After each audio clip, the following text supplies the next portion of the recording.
Hey everyone, Zane here, and today I'm going to show you how to cancel Adobe subscription without fee.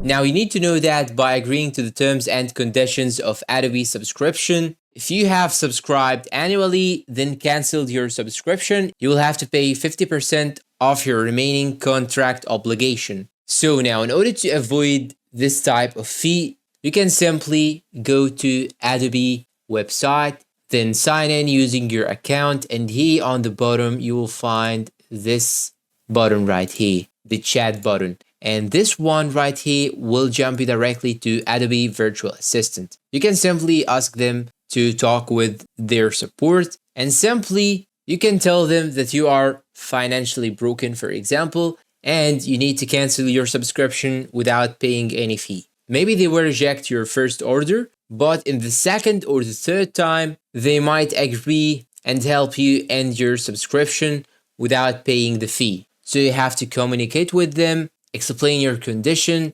try to convince them that you cannot actually pay the fee. And in most cases, they are very helpful and they will agree. And maybe in some cases, they may give you 1 or 2 months for free. And that's all for today. If you find this video helpful, please don't forget to support us with like, subscribe, share this video with your friends, leave us a good comment. Thanks for watching and see you in a new video.